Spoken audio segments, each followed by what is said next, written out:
Hi guys, today ఒక story చెప్తాను. ఆ స్టోరీ ఎలా ఉందో విని మీరు తప్పకుండా కామెంట్ చేయండి.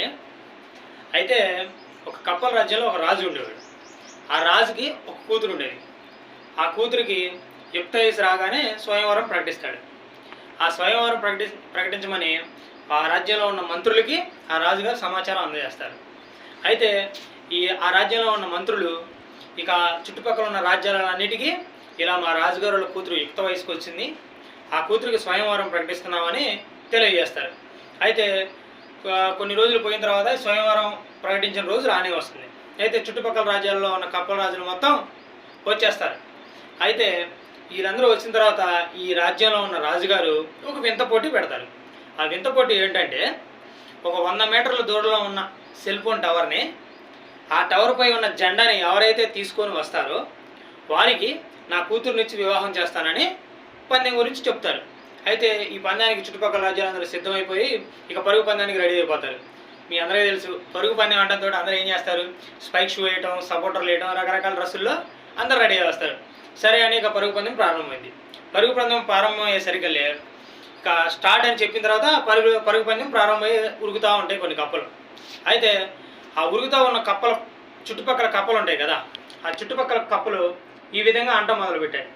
ఏమనన్నాయి, రాజుగారు చాలా తెలివిగలవాళ్ళు, పోయేదారిలో చాలా లోతు బుడుగు పెట్టాడంట, ఆ బుడుగులో పడ్డ కప్ప పడ్డట్టే చనిపోతుందంట అని అంటం ప్రారంభించారు.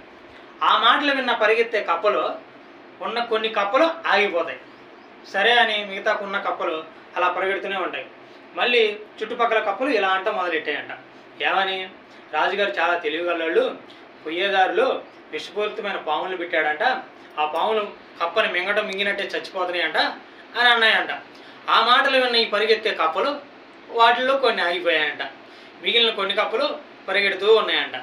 మళ్ళీ పోతూ ఉండగా మళ్ళీ చుట్టుపక్కల కప్పలు ఇలా అంటం మొదలుపెట్టాయంట. ఏమని, రాజుగారు చాలా తెలివిగలరా, పొయ్యేదారిలో విషపూరితమైన ముళ్ళులు పెట్టాడంట, ఆ ముళ్ళులు గుచ్చుకున్న కప్ప గుచ్చుకున్నట్టే చనిపోతుందంట అని చెప్పడం మొదలుపెట్టాయి. ఆ మాటలు విన్న రన్నింగ్ చేసే కప్పలు కొన్ని ఆగిపోవడం జరిగిందంట. సరేగాని చివరికి కొన్ని కప్పలు మిగిలినాయి. ఆ కొన్ని కప్పలు పరిగెడుతూ ఉన్నాయంట. పరిగెడుతూ ఉండగా మళ్ళీ చుట్టుపక్కల కప్పలు చివరికి ఈ విధంగా అన్నాయంట.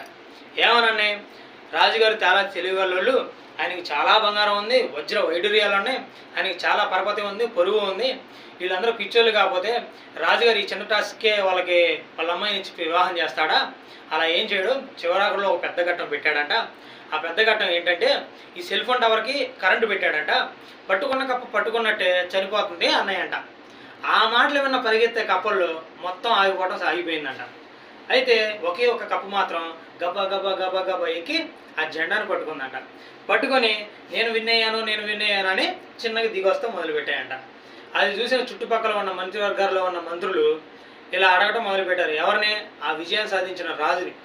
ఏమని అడిగారంట, మీ విజయానికి కారణం ఏంటని అడిగాయంట.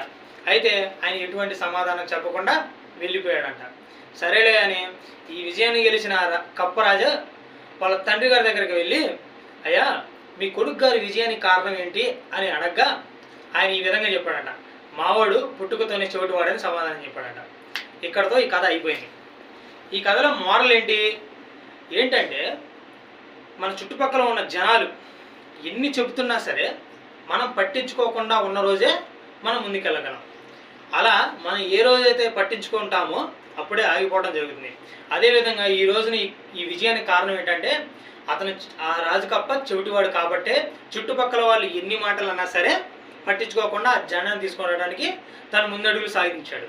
అదేవిధంగా మన జీవితంలో మనం కూడా ఎవరు ఎన్ని మాట్లాడినా, మన చుట్టుపక్కల వాళ్ళు ఎన్ని హేళన మాటలు మాట్లాడినా, ఎంత హేళన భావంతో చూసినా, నువ్వు అనుకున్న కళ నెరవేరాలి అంటే నువ్వు ఒక చెవిటి కప్పలాగా నీ జీవితాన్ని సాగించాలి.